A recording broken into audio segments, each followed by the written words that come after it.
راته وبخه همواړه عصیان دا مې تاله رضا رضا یا الله د شیطان له وسوسو غواړم امان زړه مې تا ته فریاد دی د ژوند لار وړاندې کوونکی مولوي محمد یاسین فهیم.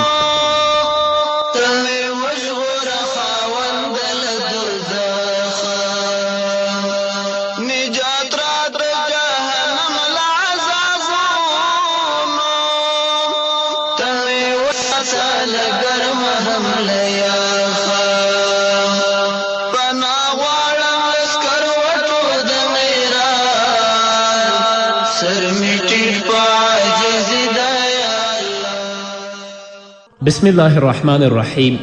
الحمد لله رب العالمين حمد الشاكرين، الصلاة والسلام على سيد الأنبياء والمرسلين سيدنا ونبينا وشفيعنا ومولانا محمد وعلى آله وأصحابه الطيبين الطاهرين. قدرمنو اوریدونکو د ژوند د لارې د خپرونې مینوالو، السلام علیکم ورحمة الله وبرکاته. ستاسو روغتیا او خوشحالي د پاک رب نه غواړم په دې هیله چې د صحت او عافیت جامې په تن ولرئ او خوشحالي مو په برخه وي. دا دی زه محمد یاسین فهیم د ژوند د لارې د خپرونې په وړاندې کولو کې ستاسو په خدمت کې یم په دې هیله چې دا خپرونه ستاسو د پام وړ وګرځي. زموږ د نننۍ خپرونې موضوع پاکوونکي عملونه چې انسان د ګناه نه پاکوي او چې کله رب العزت ته ورځي نو رب العزت به هغه سره په آسانه سره حساب کوي او الله به جنت ته داخلوي.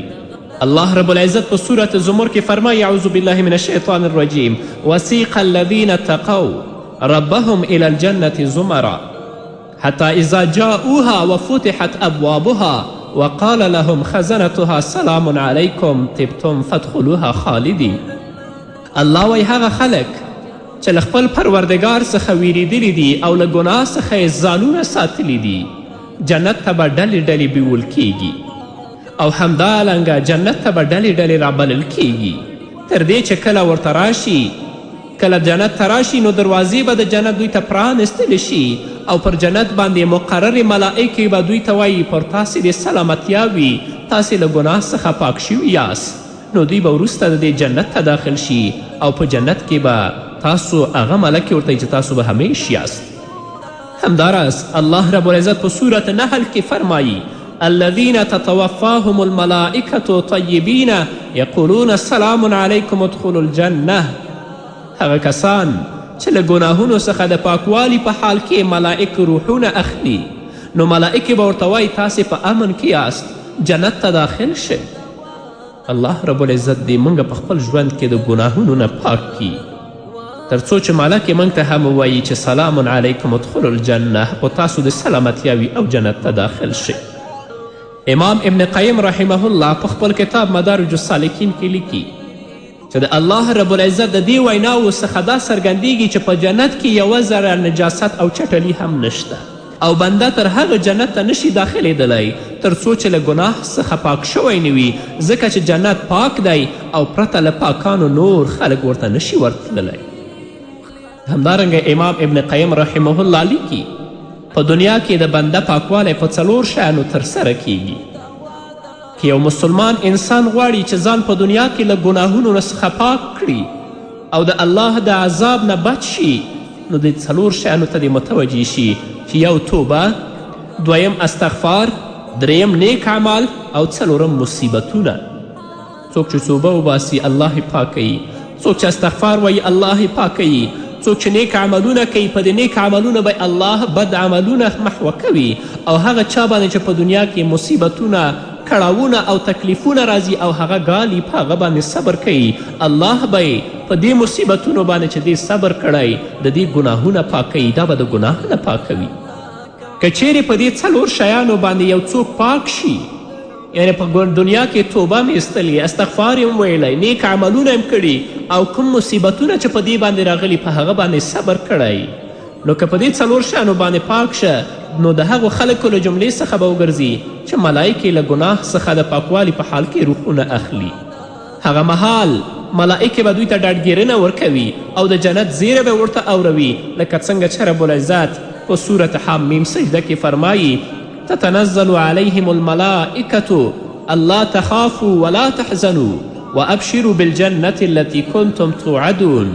نحن أولياؤكم في الحياة الدنيا وفي الآخرة ولكم فيها ما تشتهي أنفسكم ولكم فيها ما تدعون نزلا من غفور رحیم. داسې انسانانو ته به په دنیا کې او د مرګ په مهال دوی ته به ملائکې راښکته کیږي او ورته به وایي چې تاسو مه ویریږئ او مه غمجن کیږئ او د هغه جنت زیری واورئ چې له تاسې سره په دنیا کې وعده شوې ده. د دنیا په ژوند کې موږ هم ستاسې ملګري او دوستان یو او په آخرت کې هم تاسې ته به په جنت کې هغه څه درکول کیږي چې مینه ورسره لرئ او تاسو یې غواړئ. دا به د زیات بخونکي او نهایت مهربان ذات له طرفه تاسې ته میلمستیا وي. هغه انسان چې په دنیا کې نیک عملونه کوي، توبې وباسي، استغفار وایي، د مصیبتونو باندې صبر کوي، هغه د الله له طرفه بلی. نو ملکې چې د دوی روحونه اخلي، د روح اخیستلو په وخت کې به دوی ته د جنت بشارت ورکوي او دوی ته به ډاډګیرنه ورکوي چې تاسو مه ویرېږئ په هیڅ وخت کې. او د جنت زیری چې ورکوي دا به هم ورته وایي چې جنت کې تاسو لپاره هغه شیان دي چې تاسو یې غواړئ او دا ټول د الله له طرفه تاسو ته میلمستیا ده. او هغه انسان چې په دنیا کې په بدبختیو په مصیبتونو باندې اخته وي، په فحشا او په منکراتو باندې اخته وي، الله ته توبه نه وباسي، استغفار نه وایي او نیک عملونه نه کوي، چې کله ملکې د دوی روح اخلي نو هغه وخت کې به دوی باندې ډیره سخته سختی کوي. نو که د یو چا په دنیا کې په دې 4 شیانو باندې پاکوالی او صفایي ونه شي، یعنی په صدق او اخلاص سره توبه ونه باسي، پوره استغفار یې نه ویلی، هغه استغفار چې له ګناه څخه وروسته متصل وي او له ګناه څخه یې د پښیمانتیا اظهار پکې وي، همداراز نیک اعمال یې د کمیت او کیفیت له پلوه د ګناهونو له منځه وړلو لپاره کافي نه وي او کوم مصیبتونه چې ورته رسېدلي دي په دې اندازه نه و چې ګناهونه یې محوه کړي، نو که دلته په دنیا کې پاک نشو، په برزخ کې به په 3 څیزونو الله هغه پاک کړي. انسان هغه وخت نه چې وفات کیږي او قبر کې دفن کیږي تر قیامت وخته پورې دې ته د برزخ حالت ویل کیږي. او په برزخ کې به په 3 څیزونو پاک کیږي. لومړی د جنازې لمونځ او د مؤمنانو له پلوه ورته له الله څخه بخښنه او سفارش. چې وفات شي ډېر مؤمنان د هغه په جنازه کې اشتراک وکړي او هغه لپاره بخښنه وغواړي د الله نه، هیله ده چې الله یې د دوی په بخښنې باندې معاف کړي. دویم دا د قبر سختی، یعنی هغه سخت حالات چې دا یې ورسره په قبر کې مخ کیږي، لکه د پوښتن کوونکو ملائکو نکیر او منکر له ویرې څخه مخ کیدل او داسې نور حالات چې د قبر تنګیدل او فشار او د قبر د امتحان سره د زنکدن دا ټول تکلیفونه پکې شامل دي. دریم هغه څه چې له ده وروسته یې ورته مسلمانان ډالۍ کوي، لکه صدقه، حج، روژه نیول او یا ورته د قرآن کریم د لوستلو او لمونځ کولو ثواب بخل. د صدقې او دعا رسیدلو په هکله خو علما کوم اختلاف نه لري، بلکې ټول سره متفق دي او اکثر علماو په نظر باندې د حج ثواب مړي ته هم رسیږي. نو که په ژوند کې دې پوره توبه نه ویستلې، کافي استغفار دې نه ویلی، نیک اعمال دې د کمیت او کیفیت له پلوه د ګناهونو له منځه وړلو لپاره کافي نه ول، او کوم مصیبتونه چې در باندې راغلي و یا دې صبر نه وکړی یا ستا د ګناه د محوه کولو لپاره کافي نه ول، نو په مرزخ کې به دې الله په 3 څیزونو پاکوي. یو د جنازې لمونځ باندې، او دویم د قبر سخت حالاتو باندې، دریم هغه ایصال ثواب چې وروسته د مرګه تا پسې ستا دوستان کوي.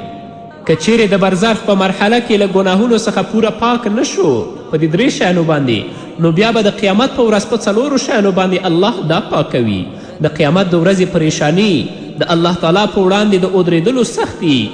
او هغه څوک چې ستا شفاعت کوي د هغو د شفاعت کولو په واسطه، او د هر څه نه مهم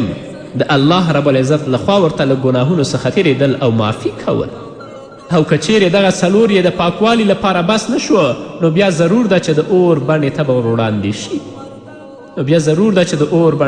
وړاندې شي، تر څو یې چټلي ختمه شي. په حقیقت کې اور ته داخلېدل د ده لپاره رحمت دی، تر څو هلته پاک او صفا شي، او په دوزخ کې به د ده د پاتې کېدل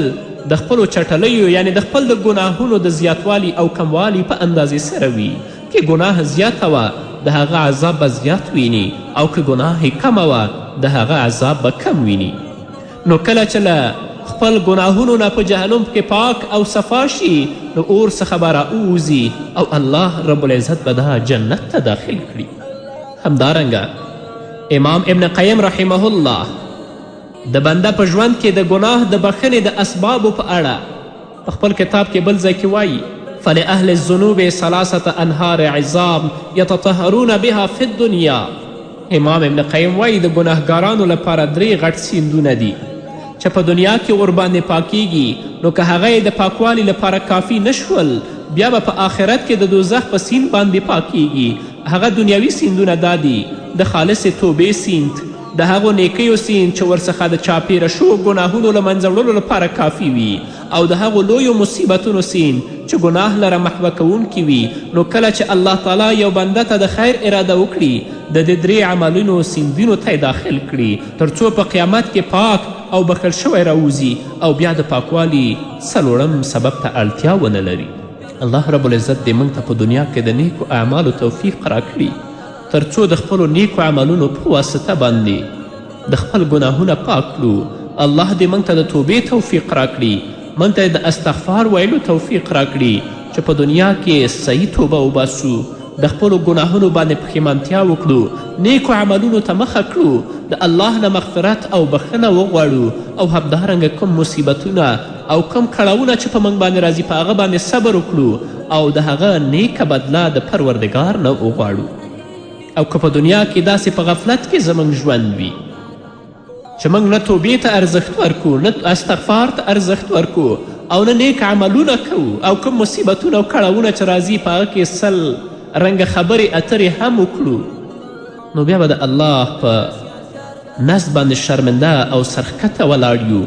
او د برزخ ژوند او همدارنګه وروستنی ژوند به هغه زموږ د ګناهونو د پاکوالي لپاره کافي نه وي. الله به بیا جهنم ته داخلی تر څو د ګناهونو نه پاک کړي. نه قدرمنو اوریدونکو، راشئ د خپل د دې لنډ ژوند نه د دې محدود ژوند نه په استفادې سره د خپل ابدي ژوند ښایسته کړئ. د دنیا په لذاتو د دنیا په مادیاتو باندې مه دوکه کیږئ، په دې باندې په غرور کې مه غورځېږئ، کبر پرې مه کوئ، الله ته مخ راوړئ. خپله هم الله ته متوجه شئ، د خپل اولاد د خپل کورنۍ هم الله طرف ته وهڅوئ،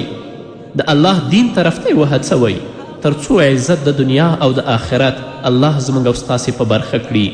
او که په دنیا کې داسې غافلانه ژوند ولرو، مرګ موږ ته په انتظار کې دی، یو ورځ به زموږ ور وډبوي او الله ته به ورځو، بیا به موږ سره څه نه وي چې الله ته به پیش کړو. هلته دروغ هم نشته، هلته رشوت هم نشته، هلته قسمونه هم نشته. کوم عملونه چې ستا په خپل بدن باندې کړي، خپل بدن به چې ستا محبوب دی هغه به په تا باندې شاهدي وایي، بیا به تا سره ځواب نه وي. هغه 4 شیان چې په خپل ژوند کې انسان د ګناه نه پاکوي، لومړی په هغو کې توبه او استغفار و. الله رب العزت په سورة تحریم کې فرمایي یا ایها الذین آمنوا توبوا الی الله توبة نصوحا عسى ربكم أن يكفر عنكم سيئاتكم ويدخلكم جنات تجري من تحتها الأنهار. الله وایي چې ای مؤمنانو، الله ته صفا او خالصه توبه وباسئ، زر دی چې ستاسو پروردګار ستاسو ګناهونه وبخي او داسې جنتونو ته به هم داخل کړي چې ویالې د هغه جنتونو لاندې بهیږي. علما کرام فرمایي چې نصوح توبه دا ده چې د توبې شرایط پکې پوره شي. هغه دا چې بنده په حاضر وخت کې ګناه پرېږدي، بنده فی الحال ګناه پرېږدي، په تیر وخت یعنی په ماضي باندې پښیمانتیا وکړي چې کوم ګناهونه یې کړي دي، په راتلونکي کې ورته د بیا راګرځېدلو عزم ونه لري، یعنی په راتلونکي زمانه کې به د ګناه تصمیم اصلا نه لري. او که د انسان حق یې تلف کړی، د چا حقوق پر ده باندې وي، هغه دې هغه ته وسپاري یا دې د هغه نه معافي وغواړي. حافظ ابن حجر رحمه الله په فتح الباری کې لیکي چې د الله تعالی په حق کې د بنده له پلوه د ګناه ځینې کارونه داسې دي چې توبه ویستلې یوازې په پرېښودلو یعنی ترک سره، یعنی یوازې په پرېښودلو او ترک سره ده. خو ځینې عملونه داسې دي چې په شریعت کې یوازې په پرېښودلو باندې اکتفا نه ده شوې، بلکې قضا او کفاره هم لازم ده. نو هغو کارونو نه چې الله نهیې کړې ده د هغې نه باید انسان ځان وساتي او کم د الله احکام چې تا پریښي وي نو د هغو قضایي په تا باندې لازم ده چې د هغو اعاده وکړې که هغه روژه وي که مونځ وي امام غزالی صاحب د دې تفصیل کړی امام غزالی صاحب فرمایلی چې د حقونو ضایع کول په 3 ډوله دي لومړی هغه چې بنده له فرایضو څخه کومه فریضه پرېږدي لکه مونځ روژه زکات کفاره او داسې نور نو له دې څخه خلاصون په دې سره دی چې د امکان په صورت کې قضایي او اعاده وشي دویم هغه ناروا کار چې بنده ورته راتګ کړی وي لکه شراب څکل د شپېلۍ وهل سود خوړل او داسې نور له دې څخه ځان خلاصول په دې سره دي چې ورباندې پښیمانه شي او بیا ورته هیڅ کله راونه ګرځي دریم هغه ګناهونه چې د بنده او نورو بندگانو ترمنځ وي چې په دې کې سختی او اشکال زیات دی او دغه قسم ګناهونه یا خو به د یو چا له پلوه ځان سره تړاو لري یا یې له مال سره یا یې د هغه د عزت سره یا د هغه دین سره نو که د چا حق چا ضایع کړی وي که مال وي نو باید چې مال یې وروسپاري که د چا غیبت یې کړی د هغه نه دې بخښنه وغواړي که د چا پت او عزت سپکاوی کړی وي نو باید چې د هغه نه بخښنه وغواړي حافظ ابن کثیر رحمه الله په خپل تفسیر ابن کثیر کې لیکي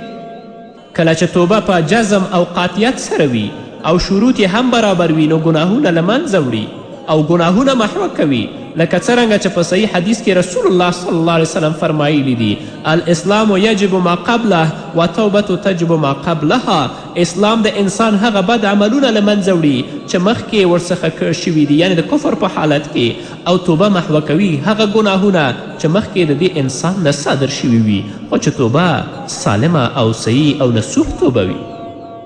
دا نه چې نن توبه سبا بیا ګناه سبا توبه بله ورځ بیا ګناه رسول الله صلی الله علیه وسلم فرمایلی دی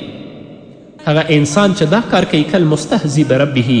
گویا چې په خپل رب باندې نعوذ بالله مسخره کوي نه چې توبه وباسي ډیر په اخلاص او ډیر په صداقت سره الله ته توبه وباسه په مخکې ګونې او ګناهونو باندې پښیمانه شه په راتلونکو کې نیک عملونو ته مخه کړه او دا تصمیم ولره چې هیڅ کله به بیا زه ګناه ته مخ نه راوړم رسول الله صلی الله علیه وسلم په بل ځای کې فرمایي الطائب من الذنب کمن لا ذنب له له ګناه څخه توبه ویستونکی داسې دی لکه څوک چې ګناه ونه لري په توبې سره انسان د خپلو ګناهونو نه داسې پاکیږي لکه ستا په جامه او ستا په لباس کې چې څه نجاست وي هغه د تودو اوبو او د صابون یا د ظرف په واسطه باندې پاکیږي نو قدرمنو اوریدونکو مسلمانانو ورونو او خویندو موږ خو تل په ګناه اخته یو که دا 40 ساعته چې شپه ورځ ده د دې محاسبه او سنجش وکړو او په دقت باندې متوجه شو دې ته چې د 40 ساعته کې څومره ما د الله لپاره کار وکړه او څومره ما د خپل ځان لپاره کار وکړه او څومره مې د شیطان او د دنیا لپاره کار وکړه نو بیا انسان ته معلومات کیږي خو کله موږ هم دا ځان سره محاسبه نه ده کړې بس ژوند هم دی په غفلت کې او په ګنسي کې تیریږي نه مسلمان لپاره دا پکار ده چې ځان بیدار کړي مسلمان لپاره دا پکار ده چې ځان ویښ کړي د الله کلام ته رجوع وکړي د رسول الله احادیثو ته رجوع وکړي او د خپل ژوند د خپل کورنۍ ژوند د خپل اولاد ژوند د الله د کلام په رڼا کې د محمد رسول الله صلی الله علیه وسلم د احادیثو په رڼا کې تیرې کړي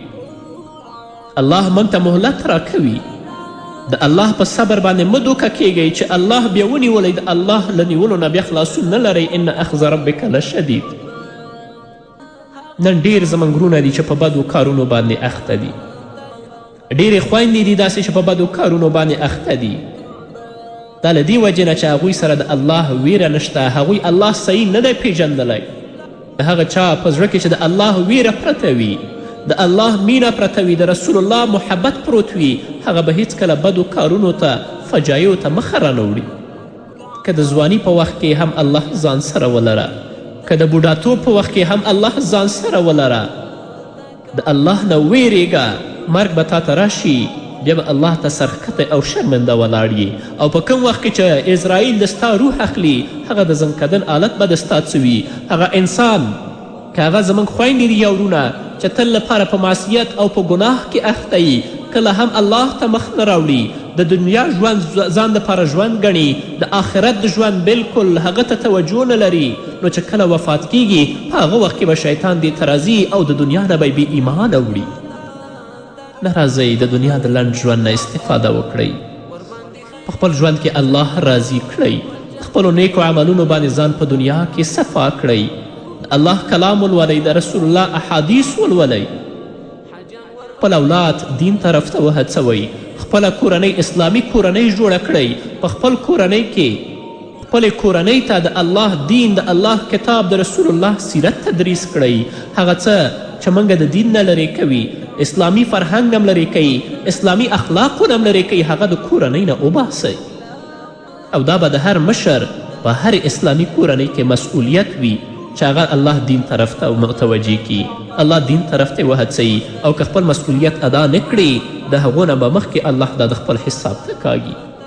الله رب العزت دې موږ او تاسو ټولو ته د نیکو اعمالو توفیق راکړي، هغه اعمال چې په هغه باندې الله راضي کیږي، هغه اعمال چې په هغه باندې رسول الله راضي کیږي، هغه اعمال چې موږ په اوچته غاړه باندې الله ته دروي او د شرم نه او د ذلت نه بچ کوي.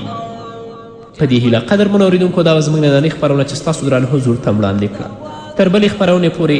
چې زه بیا هم انشاءالله د توبې د شرطونو په هکله تاسو سره غږیږم. تاسو ټول په پاک رب سپارم. پاتې ژوند او پاتې ورځم نیکمرغه. پاک الله مو بچ.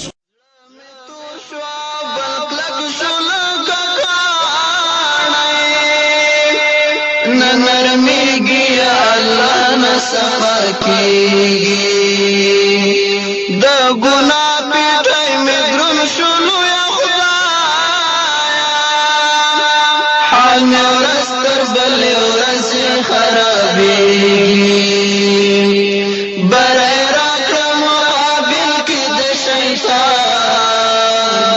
ډېره ستره دښمني ده یا الله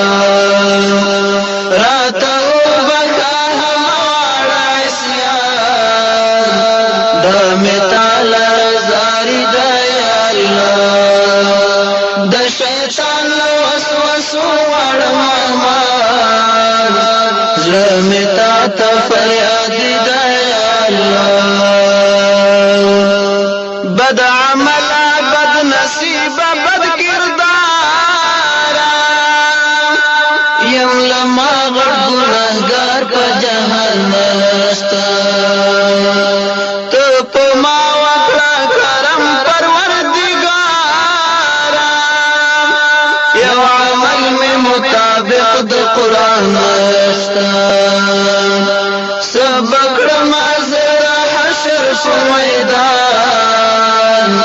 خو بستا مهربانی دا یا اللہ راتا وبخا هموارا اسیان دا مثال رزاری دا یا اللہ دا شیطان لوسوسو ورمان ظلمی تا فریادی دا یا اللہ مانی ولی دی دزر توبو میں دی توبہی ذوالجلال تو معافرات والا گناہونا صغیرہ کبیرہ ذوالجلال پدی ٹولو گناہونو پکیمان پدر کی عباس دا یا اللہ پدی ٹولو پدر کی عباسی دا یا اللہ راتا بکا ہمارا اسیان دا مثال رزاری دا یا اللہ دا شیطان وسوسو ورمان رمیتا تا فریادی دا یا اللہ دا شیطان وسوسو ورمان